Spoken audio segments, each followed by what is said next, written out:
அனைத்து வருங்கால ஆசிரியர் பெருமக்களுக்கு வணக்கம். இந்த வீடியோ நம்ம பிஜிடிஆர்பி சைக்காலஜியில் கடைசி ரிவிஷன், அதாவது பார்த்திங்கன்னா கடைசி ரிவிஷன் ஃபைனல் ரிவிஷனில் 2 வீடியோஸ் சொல்லியிருக்கோம். ஏற்கனவே ஃபஸ்ட்டு வீடியோ முடிஞ்சது, இது 2வது ரிவிஷன். இதோட வந்து பார்த்திங்கன்னா நம்ம சைக்காலஜிக்கு உண்டான ஃபுல்லாகவே முடிந்தது. நீங்கள் இந்த வீடியோ பார்த்துருக்கவங்களுக்கு தெரிஞ்சிருக்கும், நிறைய கொஷின்ஸ் வந்து பார்த்திங்கன்னா நிறையா ரிப்பீட் ஆகிருக்கு. ஸோ முக்கியமான கொஷின் அப்படிங்கிறத நம்ம வந்து ஓரளவுக்கு இப்போ இந்த புதுசாக மாற்றப்பட்ட பாடத்திட்டத்தின்படி கொஞ்சம் கொடுத்துருக்கோம். இது வந்து எந்த அளவுக்கு உங்களுக்கு பயனுள்ளதாக இருக்குது அப்படிங்கிறத நீங்களோட கருத்துக்கள் மூலியம் தெரியப்படும். நாளைக்கு ஒரு நாள் தான் உங்களுக்கு, இன்னையோட முடிந்தது. நாளைக்கு உங்களுக்கு எக்ஸாம் ஸ்டார்ட் ஆகிடும். இன்றைக்கி வந்து ஏற்கனவே சொன்ன மாதிரி வேலைப்பளு காரணமாக உங்களுக்கு நிறைய கொஷின் கொடுக்க முடியல. அதனால் இந்த டைமில் வந்து 2 வீடியோ உங்களுக்கு அப்லோட் பண்ணுறோம். ஸோ நீங்கள் அதை லாஸ்ட் மினிட் கொஞ்சம் ரிவிஷன் பண்ணிவிட்டு பார்த்துட்டு நாளைக்கு நல்லா எக்ஸாம் பண்ணுங்கள்.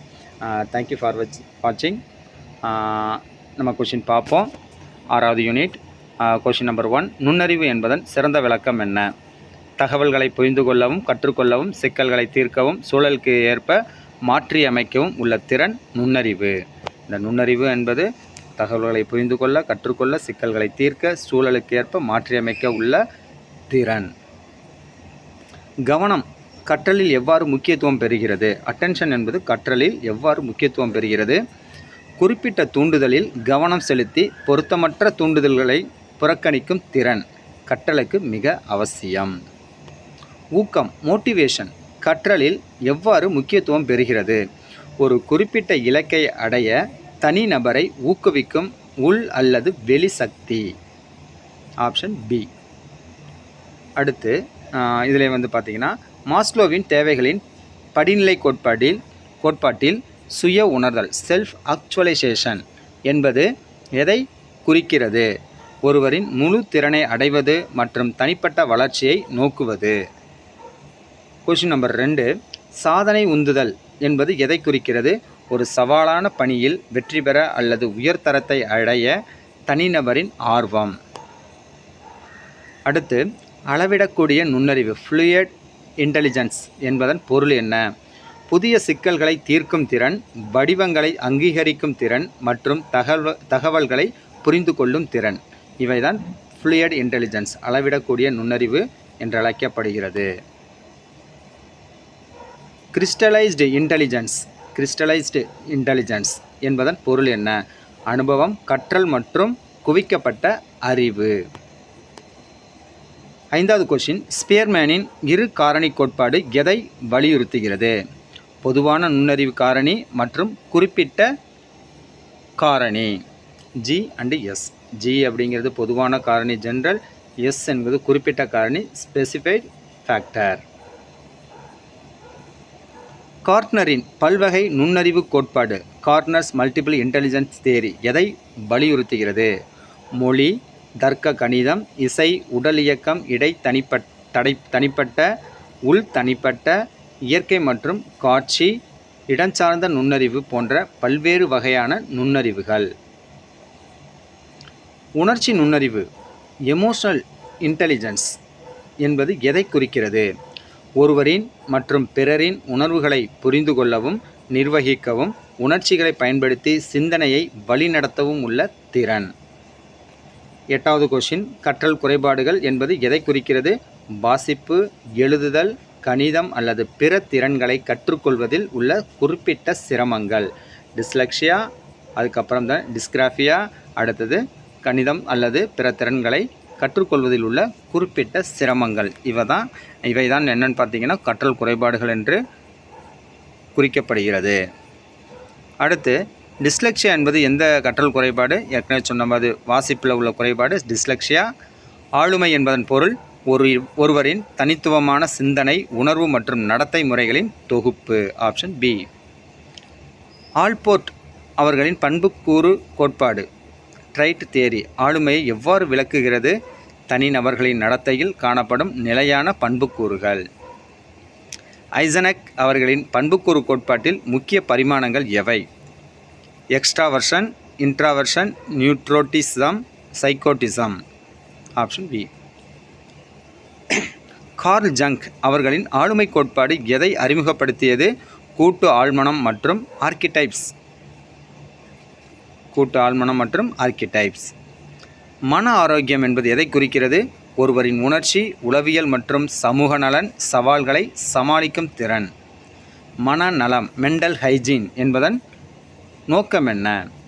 மன ஆரோக்கியத்தை பாதுகாப்பதற்கும் மேம்படுத்துவதற்கும் எடுக்கப்படும் நடவடிக்கைகள். சீரமைப்பு அட்ஜஸ்ட்மெண்ட் என்பதன் பொருள் என்ன? ஒரு புதிய சூழல் அல்லது சூழ்நிலைக்கு வெற்றிகரமாக தகவமைத்துக் கொள்வது. பாதுகாப்பு வழிமுறைகள் என்பவை எவை? டிஃபென்ஸ் மெக்கானிசம் என்பது மன அழுத்தம் அல்லது பதற்றத்திலிருந்து தன்னை பாதுகாத்து கொள்ள ஆழ்மனம் பயன்படுத்தும் உத்தி. எடுத்துக்காட்டு மறுப்பு அடக்குமுறை.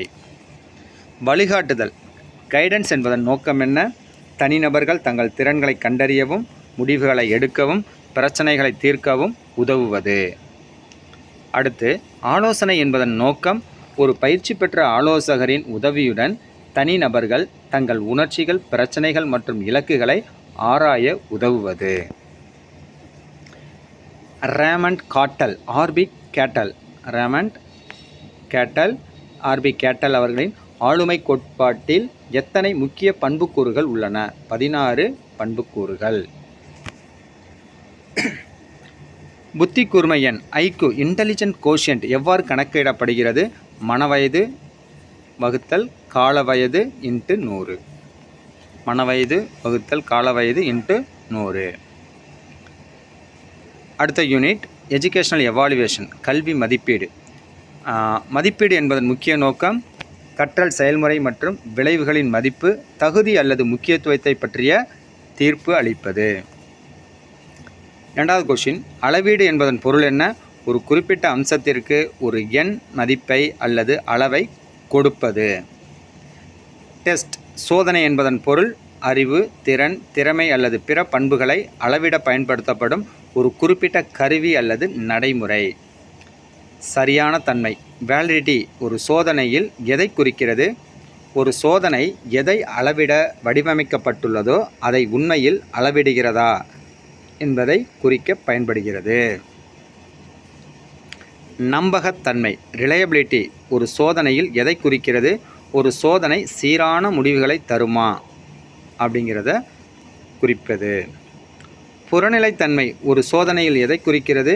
சோதனையாளரின் தனிப்பட்ட கருத்துக்கள் அல்லது சார்புகள் முடிவுகளை பாதிக்காமல் இருப்பது. படிவ மதிப்பீடு என்பது எப்போது செய்யப்படுகிறது? ஃபார்மேட்டிவ் எவாலுவேஷன் எப்போது செய்யப்படுகிறது? கற்றல் கற்பித்தல் செயல்முறையின் போது கற்றலை மேம்படுத்த பின்னூட்டத்தை வழங்க. எட்டாவது கொஷின் முடிவு மதிப்பீடு என்பது எப்போது செய்யப்படுகிறது? கற்றல் கற்பித்தல் செயல்முறையின் முடிவில் ஒட்டுமொத்த கற்றலை மதிப்பிட. ஒன்பதாவது கொஷின் மேற்கோள் அளவுகோல் சார்ந்த சோதனை நாம் ரெஃபரன்ஸ் டெஸ்ட் எதை மதிப்பிடுகிறது? ஒரு மாணவரின் செயல்திறனை மற்ற மாணவர்களுடன் ஒப்பிடுவது. Option B. 10வது கொஷின் அளவுகோல் சார்ந்த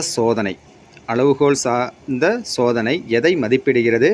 ஒரு மாணவர் ஒரு குறிப்பிட்ட தரத்திலோ அல்லது கற்றல் நோக்கங்களிலோ தேர்ச்சி பெற்றுள்ளாரா என்பதை சோதனை செய்வது அளவுகோல் சார்ந்த சோதனை. நோய் கண்டறியும் சோதனைகள் எதை நோக்கமாக கொண்டுள்ளன? மாணவர்களின் கற்றல் குறைபாடுகள் அல்லது பலவீனங்களின் அடிப்படை காரணங்களை கண்டறிவது. முன்னறிவிக்கும் சோதனைகள் ப்ராக்னஸ்டிக் டெஸ்ட் எதை நோக்கமாக கொண்டுள்ளது? ஒரு மாணவரின் எதிர்கால செயல்திறன் அல்லது திறனை முன்னறிவிப்பது. அடுத்து தொடர்ச்சியான மற்றும் விரிவான மதிப்பீடு என்பதன் நோக்கம் என்ன? கண்டினியூஸ் அண்ட் காம்ப்ரஹென்சிவ் எவாலுவேஷன் என்பதன் நோக்கம் மாணவர்களின் அறிவாற்றல் மற்றும் அறிவாற்றல் அல்லாத அனைத்து அம்சங்களையும் தொடர்ந்து மதிப்பிடுதல். ஒரு நல்ல கேள்வித்தாளை தயாரிக்க நீல வரைபடம் ப்ளூ பிரிண்ட் ஏன் அவசியம்? பாடத்திட்டத்தின் முக்கியத்துவம், கேள்விகளின் வகை மற்றும் அறிவு நிலைகள் ஆகியவற்றின் சரியான விநியோகத்தை உறுதிப்படுத்துவது. சிரமக் குறியீடு இன்டெக்ஸ் ஆஃப் டிஃபிகல்ட்டி ஒரு கேள்வித்தாளில் எதை குறிக்கிறது? ஒரு கேள்விக்கு சரியாக பதிலளித்த மாணவர்களின் சதவீதம் கேள்வியின் கடினத்தன்மையை குறிக்கும். பாகுபாட்டு குறியீடு ஒரு கேள்வித்தாளில் எதை குறிக்கிறது? ஒரு கேள்வி அதிக மதிப்பெண் பெற்ற மாணவர்களையும் குறைந்த மதிப்பெண் பெற்ற மாணவர்களையும் எந்த அளவிற்கு வேறுபடுத்துகிறது? கவனித்தல் மதிப்பீடு கருவியாக கவனித்தல் மதிப்பீட்டு கருவியாக எவ்வாறு செயல்படுகிறது? மாணவர்களின் நடத்தைகள், திறன்கள் மற்றும் தொடர்புகளை இயல்பான சூழலில் நேரடியாக பார்த்து பதிவு செய்வது. அடுத்து, நேர்காணல் மதிப்பீட்டு கருவியாக எதை அளவிடுகிறது? நேர்காணல் மதிப்பீட்டு கருவியாக எதை அளவிடுகிறது? மாணவர்களின் கருத்துக்கள், அணுகுமுறைகள், அனுபவங்கள் மற்றும் ஆழமான புரிதல். போர்ட்ஃபோலியோ மதிப்பீடு என்பது என்ன? போர்ட்ஃபோலியோ மதிப்பீடு என்பது என்ன அப்படின்னு பார்த்தீங்கன்னா, மாணவர்களின் கற்றல் முன்னேற்றம், திறன்கள் மற்றும் சாதனைகளை வெளிப்படுத்தும் வகையில் அவர்களின் படைப்புகள், மாதிரிகள் மற்றும் ஆவணங்களின் தொகுப்பு. இவை தான் பார்த்திங்கன்னா போர்ட்ஃபோலியோ மதிப்பீடு என்று அழைக்கப்படுகிறது. இந்த போர்ட்ஃபோலியோ மதிப்பீடு என்பது மாணவர்களின் கற்றல் முன்னேற்றம், திறன்கள் மற்றும் சாதனைகளை வெளிப்படுத்தும் வகையில் அவர்களின் படைப்புகள், மாதிரிகள் மற்றும் ஆவணங்களின் தொகுப்பு. இந்த கொஸ்டின் நிறைய டைம் பார்த்துருக்கோம். ரூப்ரிக்ஸ் மதிப்பீட்டில் எவ்வாறு உதவுகிறது? ஒரு குறிப்பிட்ட பணி அல்லது செயல்திறனுக்கான தெளிவான மதிப்பீட்டு அளவுகோல்கள் மற்றும் தர நிலைகளை வழங்குவது ரூப்ரிக்ஸ் மதிப்பீட்டின் தன்மை. அடுத்த யூனிட் மேனேஜ்மெண்ட் அண்ட் அட்மினிஸ்ட்ரேஷன், மேலாண்மை மற்றும் நிர்வாகம். இதில் மொதல் கொஸ்டின் பார்த்தீங்கன்னா, கல்வி மேலாண்மையின் முக்கிய நோக்கம் என்ன? கல்வி நிறுவனங்களின் வளங்கள் மற்றும் செயல்முறைகளை திட்டமிடுதல், ஒழுங்கமைத்தல், வழிநடத்துதல் மற்றும் கட்டுப்படுத்துதல். Option B. ரெண்டாவது கொஸ்டின், கல்வி நிர்வாகத்தில் திட்டமிடுதல் என்பதன் முக்கிய நோக்கம் என்ன? அதாவது முக்கியத்துவம் என்ன? கல்வி இலக்குகளை வரையறுத்து அவற்றை அடைய தேவையான உத்திகள் மற்றும் செயல்பாடுகளை தீர்மானிப்பது. அடுத்து மூணாவது கொஸ்டின், கல்வி நிர்வாகத்தில் ஒழுங்கமைத்தல், ஆர்கனைசிங் என்பதன் பொருள் என்ன? வளங்களை திறம்பட பயன்படுத்துவதற்கு ஒரு கட்டமைப்பை உருவாக்குவது. அதாவது வளங்களை திறம்பட பயன்படுத்துவதற்காக ஒரு கட்டமைப்பை உருவாக்குவது தான் ஒழுங்கமைத்தல். கல்வி நிர்வாகத்தில் ஊழியர் மேலாண்மை எதை உள்ளடக்கியது? பணியாளர்களை நியமித்தல், பயிற்சி அளித்தல், ஊதியம் வழங்குதல், செயல்திறன் மதிப்பீடு மற்றும் நலன். ஐந்தாவது கொஸ்டின், ஸ்வாக் பகுப்பாய்வு, ஸ்வாக் அனலைசிஸ் என்பது கல்வி நிர்வாகத்தில் எதை கண்டறிய உதவுகிறது? கல்வி நிறுவனத்தின் பலங்கள், பலவீனங்கள், வாய்ப்புகள் மற்றும் சவால்கள். மொத்த தர மேலாண்மை கல்வியில் எதை வலியுறுத்துகிறது? அனைத்து பங்குதாரர்களின் திருப்தியை மையமாக கொண்டு தொடர்ச்சியான முன்னேற்றம் மூலம் தரத்தை உறுதிப்படுத்துதல். ஏழாவது கொஸ்டின், அங்கீகாரம் மற்றும் மதிப்பீடு கல்வி நிறுவனங்களுக்கு ஏன் முக்கியம்?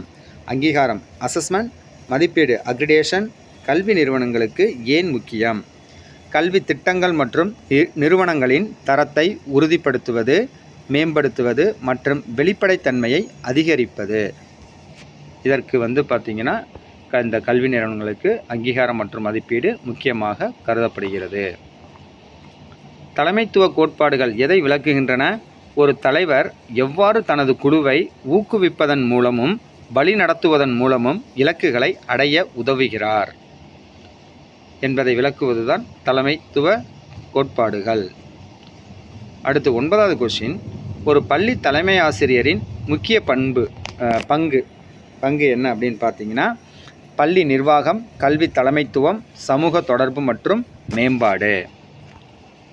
10வது கொஸ்டின், கல்வி நிறுவனங்களில் பங்குதாரர்கள் என்பவர்கள் யார்? மாணவர்கள், பெற்றோர்கள், ஆசிரியர்கள், நிர்வாகம், சமூகம் மற்றும் அரசு போன்ற கல்வி நிறுவனத்தில் அக்கறை கொண்டவர்கள். கல்வி நிர்வாகத்தில் நிதி மேலாண்மை எதை உள்ளடக்கியது? நிதி ஆதாரங்களை திட்டமிடுதல், வரவு செலவு திட்டம், செலவின கட்டுப்பாடு மற்றும் நிதி அறிக்கை. அடுத்து திட்டம் ஒழுங்கமைத்தல், பணியமர்த்தல், இயக்குதல், ஒருங்கிணைத்தல், அறிக்கை அளித்தல். வரவு செலவு திட்டம் என்பது எதை குறிக்கிறது? நிர்வாக செயல்பாடுகளை விளக்கும் ஒரு சுருக்க குறியீடு. பணியாளர் மேலாண்மையின் முக்கிய நோக்கம் கல்வி நிறுவனத்தின் இலக்குகளை அடைய தேவையான திறமையான மனித வளத்தை திறம்பட பயன்படுத்துவது. பொருளாதார மேலாண்மை மெட்டீரியல் மேனேஜ்மெண்ட் எதை உள்ளடக்கியது? புத்தகங்கள், உபகரணங்கள், தளவாடங்கள் போன்ற பௌதீக வளங்களை திறம்பட கையாளுதல் மற்றும் பராமரித்தல். அடுத்து, கல்வி மேலாண்மையில் தரக்கட்டுப்பாடு குவாலிட்டி கண்ட்ரோல் ஏன் முக்கியம்? கல்வி சேவைகள் மற்றும் விளைவுகள் ஒரு குறிப்பிட்ட தரத்தை பூர்த்தி செய்வதை உறுதிப்படுத்துவதற்கு தரக்கட்டுப்பாடு முக்கியம். Option B. அடுத்தது 9வது unit curriculum design and development பாடத்திட்ட வடிவமைப்பு மற்றும் மேம்பாடு. பாடத்திட்டம் என்பதன் பொருள் ஒரு கல்வி நிறுவனத்தால் வழங்கப்படும் அனைத்து கற்றல் அனுபவங்கள், செயல்பாடுகள், நோக்கங்கள் மற்றும் மதிப்பீடுகளின் தொகுப்பு. அடுத்து, பாடத்திட்ட வடிவமைப்பின் ஆசிரியர் சார்ந்த மாதிரி டீச்சர் சென்டர்டு மாடல் எதை வலியுறுத்துகிறது? ஆசிரியரின் அறிவு மற்றும் கற்பித்தல் முறைகளுக்கு முக்கியத்துவம். பாடத்திட்ட வடிவமைப்பின் கற்றவர் சார்ந்த மாதிரி லேர்னர் சென்டர்டு மாடல் எதை வலியுறுத்துகிறது? மாணவர்களின் தேவைகள், ஆர்வம், திறன் மற்றும் தனிப்பட்ட வளர்ச்சி. அடுத்து, பாடத்திட்டத்தின் மைய பாடத்திட்டம் என்பது எதை குறிக்கிறது? அனைத்து மாணவர்களும் கற்றுக்கொள்ள வேண்டிய பொதுவான பாடங்கள் அல்லது அனுபவங்கள். திறன் அடிப்படையிலான பாடத்திட்டம் எதை வலியுறுத்துகிறது? மாணவர்கள் கற்றுக்கொண்ட அறிவை நடைமுறை சூழ்நிலைகளில் பயன்படுத்தும் திறன் மீது கவனம் செலுத்துதல். மாணவர்கள் கற்றுக்கொண்ட அறிவை நடைமுறை சூழ்நிலைகளில் பயன்படுத்தும் திறன் மீது கவனம் செலுத்துதல். மறைமுக பாடத்திட்டம் என்பது ஹிடன் கரிக்குலம். பள்ளியின் மதிப்புகள், விதிமுறைகள், நம்பிக்கைகள் மற்றும் சமூக நடத்தைகள் அவை வெளிப்படையாக கற்பிக்கப்படாமல் கற்றுக்கொள்ளப்படுகின்றன. இதுதான் பார்த்திங்கன்னா ஹிடன் கரிக்குலம் என அழைக்கப்படுகிறது. சுழல் பாடத்திட்டம் ஸ்பைரல் கரிக்குலம் என்பதன் பொருள் ஒரு கருத்து மீண்டும் மீண்டும் கற்பிக்கப்படுகிறது, ஒவ்வொரு முறையும் அதிக ஆழம் மற்றும் சிக்கலுடன். அப்படி இருக்கிறதுக்கு பேர் தான் பார்த்திங்கன்னா சுழல் பாடத்திட்டம். அடுத்து, தர்க்க ரீதியான பாடத்திட்டம் லாஜிக்கல் கரிக்குலம் எதை குறிக்கிறது? பாடப்பொருளை ஒரு தர்க்க ரீதியான மற்றும் ஒழுங்கமைக்கப்பட்ட வரிசையில் வழங்குவது. 9வது கொஷின் பாடத்திட்ட மேம்பாடு என்பது எதை குறிக்கிறது? பாடத்திட்டத்தை வடிவமைத்தல், செயல்படுத்துதல் மற்றும் மதிப்பீடு செய்தல் ஆகியவற்றை உள்ளடக்கிய தொடர்ச்சியான செயல்முறை. இதுதான் பார்த்திங்கன்னா பாடத்திட்ட மேம்பாடு கரிக்குலம் டெவலப்மெண்ட். அடுத்து 10வது கொஷின் பாடத்திட்ட வடிவமைப்பில் நோக்கங்கள் ஏன் முக்கியம்? Option B.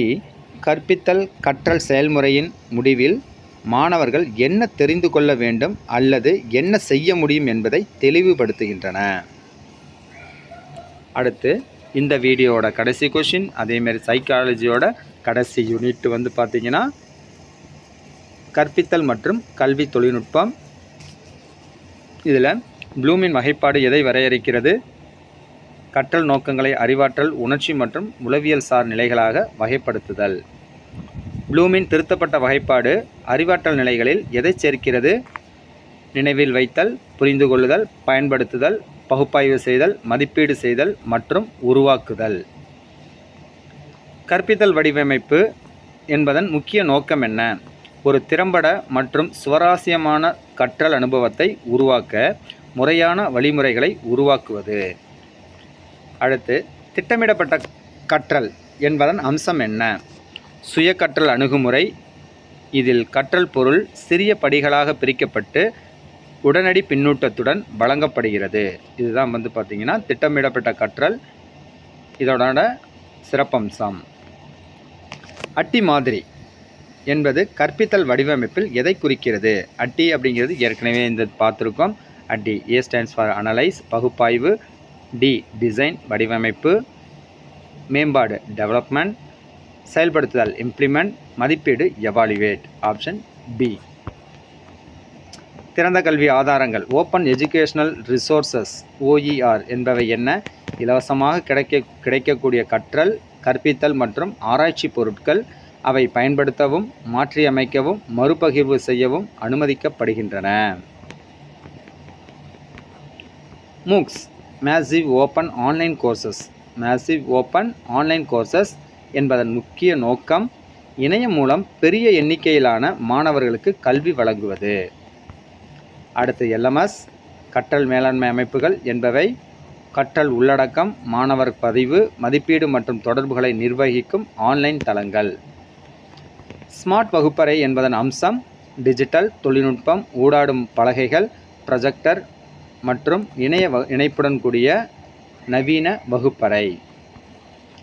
அடுத்து கலப்பு கற்றல் பிளண்டட் லேர்னிங் என்பதன் பொருள் பாரம்பரிய வகுப்பு கற்பித்தல் மற்றும் ஆன்லைன் கற்றல் முறைகளின் கலவை. அந்த ஆஃப்லைன் ஆன்லைன் ரெண்டுமே சேர்ந்தது தான் கலப்பு கற்றல். தலைகீழ் வகுப்பறை ஃப்ளிப்டு கிளாஸ் ரூம் மாதிரியில் மாணவர்களின் பங்கு என்ன? விரிவுரைகளை வீட்டில் பார்த்து வகுப்பறையில் செயல்பாடு, விவாதம் மற்றும் சிக்கல் தீர்க்கும் பணிகளில் ஈடுபடுவது. 12வது கொஷின், ஊக்கமளிக்கப்பட்ட யதார்த்தம் ஆக்மெண்டட் ரியாலிட்டி கல்வியில் எவ்வாறு உதவுகிறது? நிஜ உலக சூழலில் டிஜிட்டல் தகவல்களை மேலெடுக்குவதன் மூலம் கற்றலை மேம்படுத்துகிறது. Option B. மெய்நிகர் யதார்த்தம் விர்ச்சுவல் ரியாலிட்டி கல்வியில் எவ்வாறு உதவுகிறது? பயனர்களை ஒரு முழுமையான செயற்கை அல்லது உருவகப்படுத்தப்பட்ட சூழலில் மூழ்கடித்து அனுபவமிக்க கற்றலை வழங்குகிறது. அடுத்து கல்வியில் செயற்கை நுண்ணறிவு எவ்வாறு பங்காற்றுகிறது? தனிப்பயனாக்கப்பட்ட கற்றல், நுண்ணறிவு மிக்க பின்னூட்டம், தானியங்கு மதிப்பீடு மற்றும் நிர்வாக பணிகளை எளிதாக்குதல். இதில் பார்த்திங்கன்னா செயற்கை நுண்ணறிவு பயன்படுகிறது, பங்காற்றுகிறது.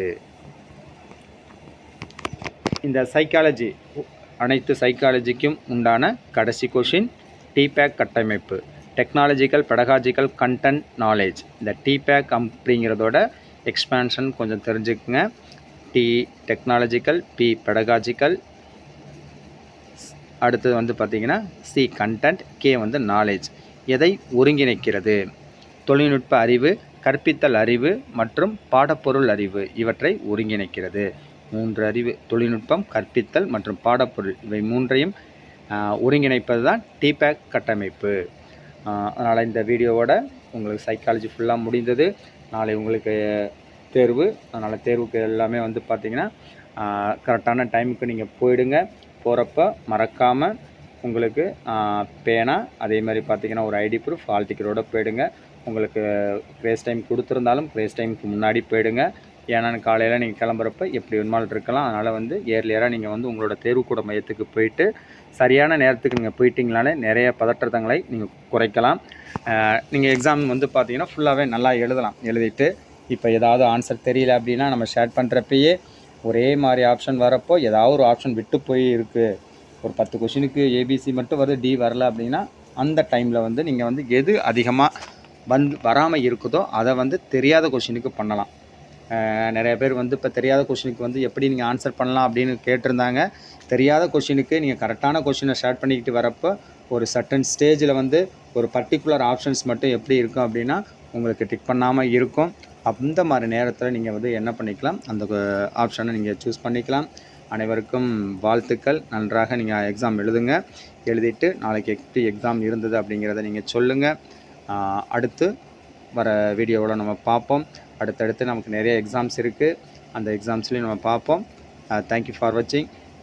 எவரி ஒன் ஒவ்வொருத்தரும் பார்த்திங்கன்னா நிறைய சப்போர்ட் பண்ணியிருக்கீங்க. அந்த சப்போர்ட்டுக்கு மிக்க நன்றி. நீங்கள் இவ்வளோ நாள் பட்ட கஷ்டத்துக்கு, ப்ரிப்பரேஷனுக்கு பார்த்திங்கன்னா நாளைக்கு தான் உங்களுக்கு அதுக்குண்டான பலனை பெறுவதற்குண்டான உங்கள் தேர்வு தான் நாளைக்கு. ஸோ அந்த நீங்கள் நல்லபடியாக நீங்கள் எழுதி அனைவரும் வெற்றி பெற வாழ்த்துக்கள். தேங்க்யூ ஃபார் வாட்சிங்.